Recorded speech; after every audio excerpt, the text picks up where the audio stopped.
Selamat malam semuanya. Ya, ini Iftak edisi 6 Februari 2025. Seperti biasa, malam ini kita akan berikan update market ISG dan juga membahas ide-ide yang masuk di kolom komentar Iftak edisi kemarin. Ada lumayan banyak yang masuk. Terima kasih untuk Bapak Ibu yang sudah memberikan ide untuk pembahasan Iftak malam ini. Kita akan coba bahas satu persatu sesuai dengan permintaan dan sesuai dengan kemampuan kami. Baik, sebelum saya mulai, silahkan bagi Anda yang belum subscribe, silahkan subscribe. Dan yang sudah merasakan manfaat dari F-Talk, dukung kami dengan klik like. Oke, kita mulai dari ISG. Hari ini ISG menembus level 6950 dan ditutup turun 2% lebih ya. Penurunan yang cukup signifikan untuk bisa dikatakan ini penurunan paling signifikan di tahun 2025 dan mengarah ke support selanjutnya ya. Setelah gagal bertahan hari ini, mungkin dalam beberapa hari ke depan akan terjadi rebound untuk meretest resist baru yang sebelumnya adalah support, yaitu 6950 ya. Jadi bisa dimanfaatkan sebaik mungkin untuk swing trade ataupun untuk mengkondisikan portofolio yang over position maupun yang mungkin over diversifikasi ya. Jadi sekali lagi memang penurunan yang ini masih melanjutkan tren turun dari kuartal 4 tahun 2024 kemarin. Jadi sementara ini setelah penutupan hari ini di bawah 6.950, ISG berpotensi untuk jangka pendek menengah melanjutkan penurunan ke bawah ya, menutup gap support di 6.640 ya. Gitu, itu adalah target yang sudah kami tetapkan di Market Outlook 2025 yang kami sampaikan juga di F-Talk di akhir bulan Desember 2024 kemarin. Oke, seperti itu. Kita masuk ke pembahasan saham yang pertama ya. Kalau marketnya lagi jelek, trading saham small cap macam apa Pak? Tolong contohnya. Oke ya, saham small cap itu banyak ya. Contohnya kita ambil contoh saham yang kita tradingkan ya, yang bisa menjadi contoh hari ini apa ya? Sebentar. Oke, saya buka dulu ya. Kita tradingkan ya, jadi di private trading room ya. Nah, ini hari ini kita trading saham small caps juga NEST di 500 sampai dengan 505 ya ini ya. Ini contoh satu ya. Sejauh ini PTR plus ya kinerjanya, walaupun ISG saya lihat tadi minus kalau tidak salah 3% ya selama bulan Februari ini. PTR saat ini sementara ini ya, kinerja sementara semoga bisa lebih 1% lebih, semoga bisa lebih baik dari Januari, lebih dari 5%. Jadi NEST ini kita beli tadi pagi jam 10 ya. Jadi ketika market turun, mau turun kayak mau naik kayak ya, kita tetap trading ya. Jadi tetap kita mencari peluang-peluang yang tersedia. Ya, ini NEST kita tadi beli di 500, kalau tidak salah naik ya. Sudah di target atau belum saya juga tidak terlalu memperhatikan. Oke, naik ke 555, targetnya 565. Ya, tadi sempat naik ke 580 ya. Naik 14%. Ini contoh, salah satu contoh. Contoh lagi kemarin ya, Meja. Ya, saham Meja ini juga kita beli kemarin ya. Kemarin kalau tidak salah tanggal 5. Oh ya, kemarin ya di 374 di private trading room. Ya, ini ya. Hari ini naik 6%. Jadi ya tetap ada saham yang naik seperti dua saham ini contohnya ya. Artinya ketika ISG turun seperti tahun 2020 pun, ketika market crash pun ya kami tetap trading dan tetap berusaha. Ya, namanya manusia itu kan hanya bisa berusaha mencari peluang dari sekian banyak saham yang ada, tentunya ya adalah saham yang naik dan itu tugas kita menemukannya, mencarinya gitu ya. Jadi kita tidak mau sok-sok gimana-gimana, tetapi ya kita harus memberikan realita yang ada. Ketika market turun ada saham yang naik, ketika market naik ya SK maksudnya ya, naik pun juga ada saham yang turun. Jadi jangan terlalu untuk trading ya, jangan terlalu memusingkan ya. Tetap kita melihat indeks sebagai acuan strategi, tetapi jangan menjadikan penurunan indeks seperti sekarang ini sebagai sebuah demotivasi ya. Artinya kita jadi tidak bersemangat, tidak bergairah ataupun ikut-ikutan lesu gitu, jangan ya. Tetap harus mencari peluang ya setiap hari ya, apapun kondisi market ya di kami ya. Ya Anda bisa cek kinerja kami dari waktu ke waktu ya, sejak 2017, 2018 sampai dengan hari ini ya biasa-biasa aja. Market turun mau market naik kayak ya biasa-biasa aja, trading aja, nggak usah dipusingkan gitu. Tetapi ya kita menggunakan acuan market itu untuk menentukan apa saja saham yang bisa dipilih, bagaimana posisi cash on hand kita, dinaikkan atau diturunkan dan sebagainya. Itu tentunya ada dasar dari market, kondisi market. Tetapi untuk tidak trading sama sekali ya kita tidak bisa ya, kita tetap trading gitu ya. Namanya trader ya. Gitu, mencari peluang sebisa mungkin gitu. Itu contohnya ya Pak. Ya contoh yang lain adalah yang lain banyak lah, saya rasa nggak semua seperti ya, tadi saya lihat saham grup Lipo ya seperti Multipolar gitu ya naik ya. Jadi ya ada juga saham yang sampai kita nggak bisa ikuti juga ada gitu ya, banyak saham yang naik gitu. Oke. Waduh, BMRI kena target TikTok kemarin Pak, sadis ini. Bisa turun ke berapa lagi Pak? Saya pengen swing kira-kira baik tunggu di berapa? Hari ini Bank Mandiri ya kinerjanya turun ya, fundamentalnya. Sebentar ya. Untuk target turunnya belum tercapai sepenuhnya ya, tadi sudah di 5.000 ya, di cover thumbnail dari pembahasan 2 hari yang lalu kan 5.000, tetapi di bawah 5.000 ya.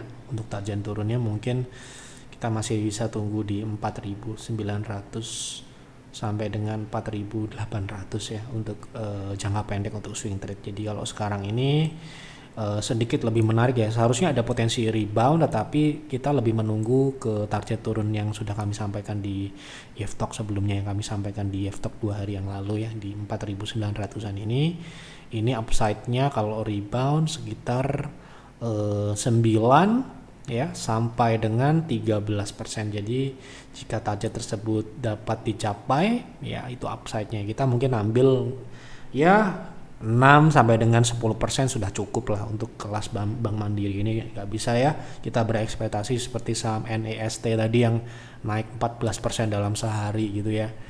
Ya tetapi bisa aja, tetapi yang kita harus realistis. Ya kalau kita trading saham banking yang big cap seperti Bank Mandiri, BRI ya kita dapat 5%, 8% itu sudah cukup. Gitu. Oke, kita tunggu dulu sampai dengan target tersebut dapat dicapai. Mohon bahas Adi untuk trading apakah menarik? Terima kasih. Oke, kita lihat. Oke, Adi untuk swing sekarang masih swing turun ya. Jadi perlu menunggu di target turun selanjutnya.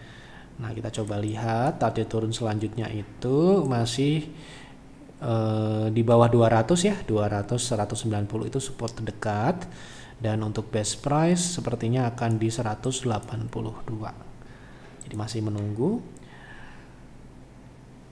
Selamat malam Pak, apa PTPP menarik untuk invest? Kira-kira di berapa harga yang bagus untuk memulai akumulasi? Terima kasih Pak. Review terakhir tidak ada saham BUMN karya yang menarik untuk invest ya. Ya mungkin secara fundamental kita lihat ya updatean terbaru. Apakah sudah ada updatean terbaru? Ya, kita susah juga ya mau invest di mana, karena untuk emiten karya ini kebetulan memang babak belur ya. Babak belur itu dalam artian tidak tumbuh, profitnya sangat tipis. Bahkan beberapa emiten itu kena kena kartu merah gitu ya. Jadi ya kita menghindari risiko-risiko itu ya. Investasi ini kan komitmen jangka panjang ya. Kalau trading kita pun trading Wika juga trading, ADI juga kita trading. Tetapi kalau untuk invest ini hal yang lain ya, hal yang tentunya kita harus melihat fundamentalnya lebih mendalam dan beberapa tahun mendatang itu akan seperti apa. Kalau kita lihat dari saat ini ya kurang sehat ya, jadi secara fundamental tidak sehat dan ini berisiko yang kita tidak mau ya, risikonya seperti tersuspend. Kalau mungkin floating loss itu masih bisa kita switching ya, tetapi kalau sudah tersuspend seperti Waskita ataupun beberapa waktu yang lalu Wika juga sempat disuspend, itu kita tidak mau ya. Kita cenderung ya kita belajar dari sebelumnya, seperti kasus-kasus yang dulu seperti Sril dan sebagainya, itu susah ya kalau kita mau keluar. Jadi kita mencari potensi di saham-saham yang kondisinya lebih baik dan lebih sehat lah gitu ya. Gitu. Kalau sementara ini secara kelayakan investasi tentunya ini tidak stabil fundamentalnya, naik dan turun, dan secara profitabilitas ini di bawah standar ataupun di bawah syarat layak invest ya. NPM-nya ini di bawah 5%. Seperti itu pandangan kami ya. Jadi untuk trading saja oke, tetapi untuk invest menurut saya masih banyak pilihan yang lain. Assalamualaikum Pak Yaf. Waalaikumsalam. Saya punya PANI average di 13.920. Saya berharap PANI bisa naik ke atas 14.000 sehingga saya bisa keluar. Apakah memungkinkan kalau misalnya di hold, dan berapa lama? Berapa potensi kenaikan dan berapa potensi penurunan secara teknikal? Terima kasih Pak Yaf. Kemarin kita sudah sempat bahas ya untuk PANI. Kita juga sudah peringatkan berkali-kali ya saham PANI ini. Baik di F-Talk secara gratis maupun di insight kami ya. Kita sudah peringatkan di pertengahan Januari yang lalu, harga masih di 15.000 ya. Kita sudah peringatkan potensinya ke bawah 10.000 ya. Ini memang ini artikel eksklusif ya, target price ini untuk member only, tetapi kami juga sampaikan di F-Talk. Jadi kalau mungkin Anda menonton harusnya tahu. Nah, untuk berharap ini tentunya ya kita mengacu pada potensi teknikal dulu ya. Teknikalnya ini kan sekarang ini mengarah ke bawah. Kita harus lihat apakah memungkinkan secara teknikal dia kembali ke modal dulu ya. Modalnya berapa? 13.920 ya. Nah itu kan sekitar di sebentar kita lihatkan dari wave terakhir dulu ya. Nah ini oke. Jadi yang paling memungkinkan mungkin probabilitasnya kita bisa sebut di atas 50%, itu bisa naik ke 12.700 ya. Kemudian best price, kita langsung sebut best price itu adalah target yang bisa tetapi sulit ya, itu 14.800. jadi bisa, pertanyaan apakah bisa secara teknikal bisa gitu. Kita belajar dari Arto ya, ketika kita dulu memprediksi dari harga 19 ribuan turun ke bawah gitu ya. Mungkin Anda juga menonton dulu kalau sudah nonton gitu ya. Ketika ini jatuh ya, tentunya banyak yang nyangkut di sini ya. Dan ini sayangnya tidak kembali ya gitu. Jadi ya sekali lagi kita boleh berharap, tetapi harus tahu jika harapan itu sudah tidak ada. Nah kita kasih proteksinya ya. Jadi kapankah kita tidak bisa berharap lagi saham ini kembali ke 14.800 ini? Jika PANI turun lebih rendah dari 9.900 ke bawah, tutup di bawah itu, targetnya akan menurun ya, target pullbacknya akan menurun. Jadi sementara ini bisa, tetapi perlu dikonsultasikan secara intens dengan advisor ya, kalau Anda member tuh, apalagi punya di posisi yang tinggi ya. Nah saran saya ya, jika Anda punya alokasi cukup besar itu gini, untuk trading ya maksimal itu 15%. Jadi kalau Anda punya 15%, kalau boleh memberikan saran, dia naik ke target terdekat yang paling memungkinkan ini, Anda kurangin 50% dari total. Ya, gitu. Jadi nanti karena prosesnya ini mungkin berjalan dalam beberapa waktu, mungkin beberapa minggu, kurang dari 20 hari, ya karena jangka pendek.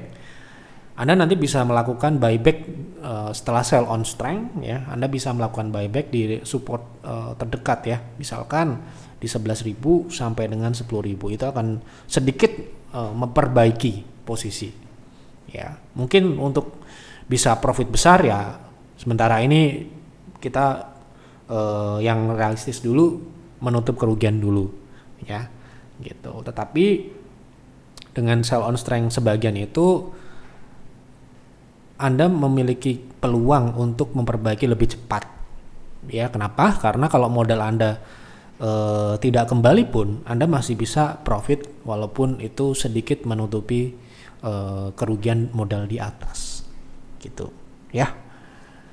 Kira-kira seperti itu. Nah, potensi penurunan lebih jauhnya untuk saham Pani, kemarin kita sudah sampaikan, ya, untuk target turunnya.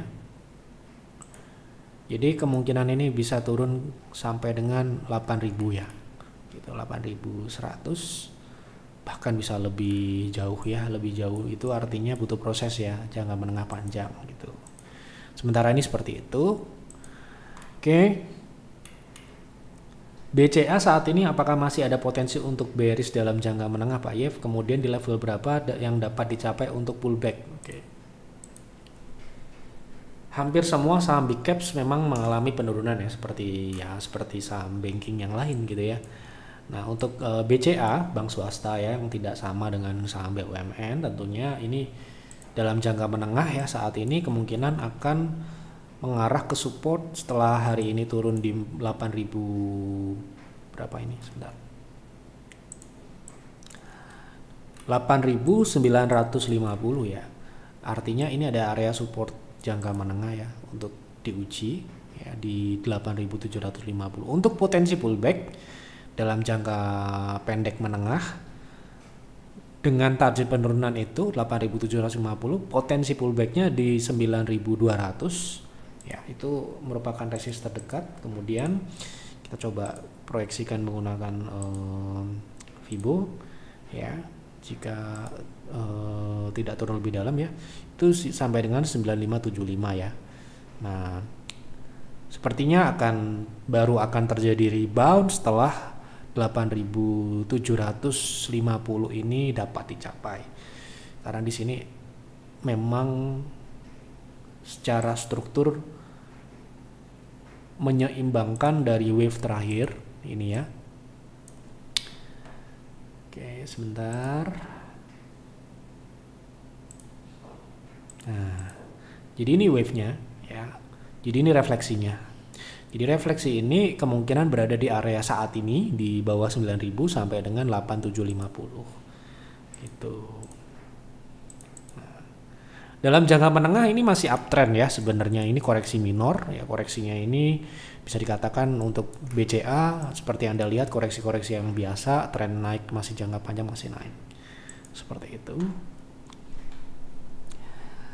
Pak, mohon analisis ASII untuk swing, terima kasih. Untuk swing sekarang masih swing turun, ya. Jadi kalau swing turunnya masih berjalan, Anda tunggu di support 4.250. Kemudian jika itu dilewati, ekstensinya adalah di 3.600, ya. Ini cukup mungkin jangka menengah, ya. Jadi mungkin tunggu di sini dulu di 4.200 ini. Nanti untuk swing trade ini tidak bisa berekspektasi besar, ya, profitnya karena ini saham big caps juga dan pergerakannya relatif moderat gitu, ya. Perlu kita kasih tahu juga ini ada akselerasi penurunan, ya. Jadi ini bisa masih memungkinkan untuk turun lebih jauh, ya, karena ini juga terbentuk sebuah pola rounding top. Rounding top ini, ya, setidaknya akan kembali ke 3.500-an ini, ya. untuk jangka pendek menengah. Seperti itu. Selamat malam Pak, apakah market crash hari ini akan separah tahun 2008 sampai dengan 2020? Berapa target turun IHSG dalam jangka panjang ya? Kita sudah sampaikan di market outlook, di mana target kami ada di 4.600 ya. Di sini ya. Anda bisa lihat targetnya.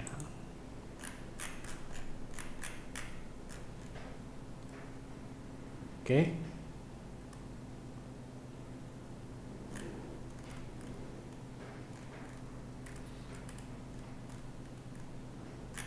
Targetnya sudah kami sampaikan di Yeftalk edisi terakhir bulan Desember. Untuk apa namanya, Anda bisa tonton ini kan dapat diakses hanya untuk member ya. Jadi Anda bisa nonton di Yeftalk edisi Market Outlook ya.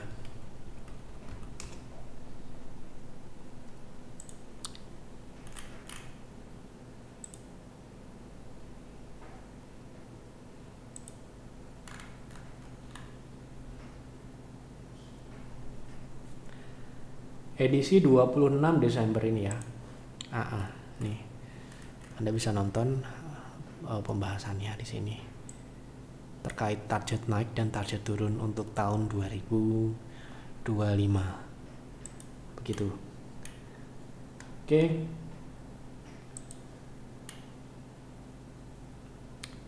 Selamat siang Pak Ye, boleh tolong bahas fundamental perusahaan PT MP. Apakah menarik untuk diinvest? Terima kasih dan sehat selalu Pak Ye dan tim. Oke.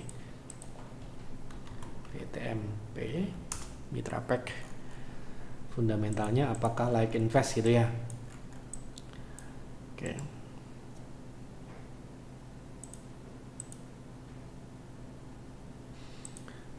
Baik. Kita lihat dari pertumbuhan dulu ya. Pertumbuhannya kemarin tahun 2023 ya, laporan terakhir untuk tahunan. Pertumbuhannya ini tidak terlalu baik ya. Kenapa? Kalau misalkan pertumbuhan itu lebih tinggi di atas daripada di bawah, maksudnya pertumbuhan pendapatan lebih tinggi daripada pertumbuhan profit ya, itu kurang baik. Ya itu baik dibandingkan yang rugi, tetapi ini bisa menjadi indikasi apa? Indikasi tingkat efisiensi yang mengalami penurunan. Apalagi itu sudah terjadi pada laba operasionalnya. Ya, nanti kita akan cek berapa profitabilitas saat ini. Kemudian kalau kita lihat di sini perkiraan 2024 ya. Ini kinerjanya akan bertumbuh. Nah, berarti 2023 itu hanya terjadi koreksi. Nah, kita cek di kuartal 1 sampai kuartal 3 ya. Dimana di sini terjadi penurunan yang cukup signifikan di kuartal ketiga. Ini laporan terakhir yang ada di TradingView. Ini 74%, ini signifikan sekali ya. Jadi kalau kita lihat di sini kemungkinan ini di bawah 5% operasionalnya. Ya, jadi nanti kita cek sekali lagi. Jadi laba operasional itu menurut kami adalah laba yang terutama kita harus perhatikan. Dan dia harus lebih besar dibandingkan laba di bawahnya, laba ya baik itu laba pre-tax maupun laba net income.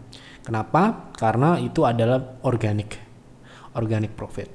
Ya, kalau kita lihat di situ terjadi penurunan yang cukup signifikan dan ini berulang-ulang ya, gitu. Nah, berarti ya bisa dikatakan ini laba yang terbentuk di kuartal terakhir ini tidak organik gitu. Nah, berapa persen sih labanya? Nah, ini sayangnya memang sangat tipis ya. Nah, ini tidak memenuhi syarat layak invest karena di bawah 5% untuk laba operasionalnya dan ini tidak stabil ya.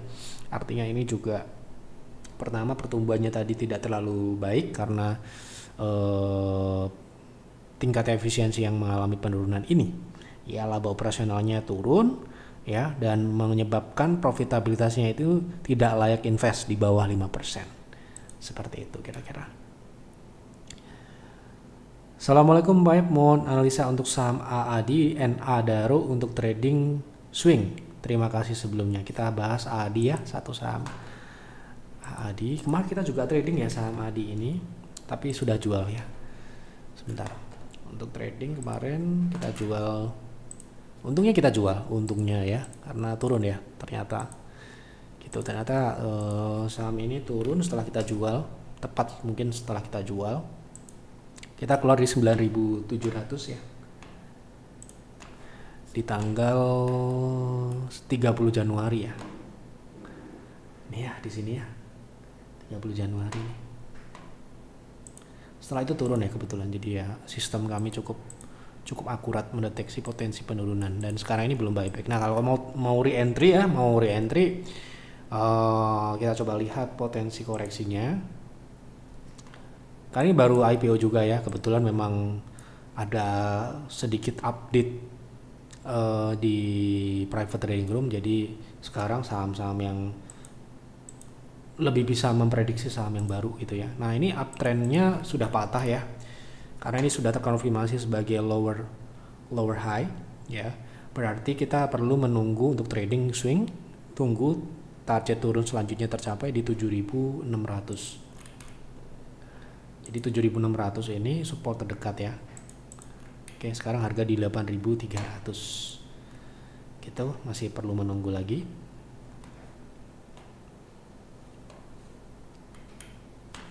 Oke, cukup, lanjut. Malam Pak Yap, untuk BC masih layak invest nggak ya? Oke,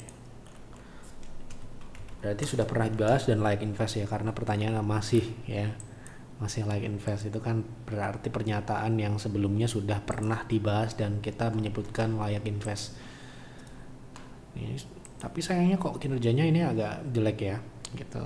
Sebentar, kalau 2023, pembahasan 2023 ini masih terlihat bagus ya dan layak, karena labanya ini tumbuh dibandingkan revenue-nya ini bagus ya. Artinya perusahaan manajemen itu memprioritaskan efisiensi atau profitabilitasnya diutamakan dibandingkan pertumbuhan revenue atau sales.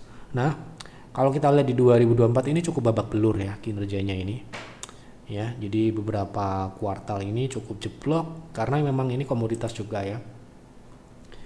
Jadi ini komoditas yang mana kita harus tahu bahwa karakteristik komoditas sendiri memang tidak stabil.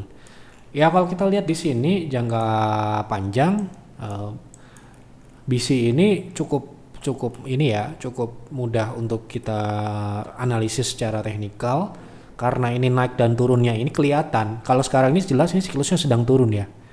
Kita harus melihat siklusnya ini turun ya. Lihat ya, siklusnya turun. Jadi ini untuk invest saat ini sebaiknya untuk invest tunggu ya siklusnya naik kembali.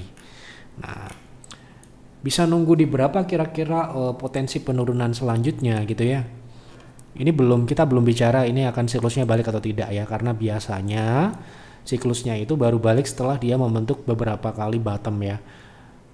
Di 925 itu yang memungkinkan untuk jangka pendek dia akan turun ke sana ya. Sekarang ini kan konsolidasi nih ya. Kemungkinan ini akan turun ke sini sampai dengan nanti siklus naik ya. Sebaiknya untuk saat ini di wait and see dulu ya, karena saham ini memang lebih cocok untuk trading ya, mungkin trading jangka menengah ya, ketika dia siklusnya naik misalkan di 2014 atau 2020. Nah, ini bisa. Tapi setelah itu kalau udah selesai trennya patah seperti ini ya. Ini kan trennya patah Juli 2024 ya. Sorry, Agustus. Ini kan patah, berarti ini harus exit nih seperti ini nih ya. Sampai nunggu uptrendnya terbentuk kembali seperti itu. Pak F, untuk saham obat baiknya trade atau invest ya? Kalau trade bagusnya masuk di berapa dan keluar di berapa, kalau invest bisanya tunggu di berapa lama? Waduh, pusing juga nih ya pertanyaannya. Jadi pertama-tama kita harus tahu dulu tujuan kita itu apa ya. Jadi jangan sampai kita berdiri pada dua strategi di satu saham. Nanti tujuan awal trading keluarnya pakai investasi. Nah, itu kan repot gitu ya. Nah, kita coba lihat ya, obat ini saham baru ya sepertinya. Jadi saham yang baru seperti ini, mohon maaf ya, kita kalau tidak ada data ya tentunya kita tidak bisa berkomentar ya terkait fundamentalnya seperti apa ya, karena datanya tidak ada kebetulan. Kalau datanya ada pasti saya akan komentari layak dan tidaknya. Tetapi karena ini belum ada data di TradingView, ya kami mohon maaf keterbatasan itu tidak bisa kita komentari. Jadi ya trading mungkin bisa ya. Nah, tetapi kita lihat di sini secara teknikal seperti apa. Kita lihat di time frame H4 atau H1 mungkin yang lebih detail. Secara indikator sudah ada ya. Ya, kita lihat di sini potensinya setelah sekarang ini berada di TP1 ya, relatif berada di TP1, tapi kemungkinan ini bisa lanjut menutup gap di 665. Jadi kalau Anda misalkan mau entry di harga saat ini untuk swing trade bisa ya, dengan stop loss di 550, TP-nya di 665 sampai dengan 750 ya. Itu. Untuk stop loss di 565 atau 50. Harus cukup ketat ya ini ya, karena kalau turun bisa ngeri ya gitu. Karena indikatornya belum bisa dilihat secara utuh di time frame yang lebih besar. Jadi semakin kecil time frame itu semakin sulit untuk diprediksi ya.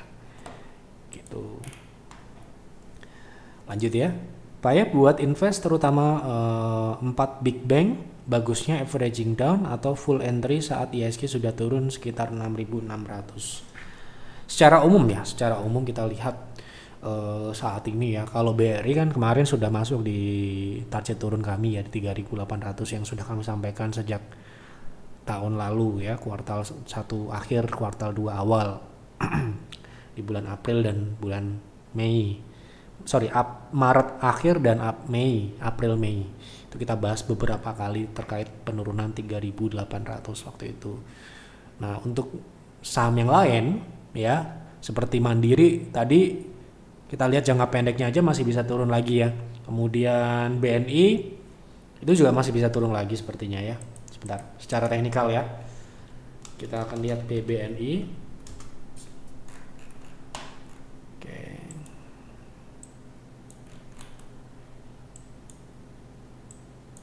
Jadi kan ABC ya, dan C-nya ini bisa ke bawah 4.000 ya untuk BNI.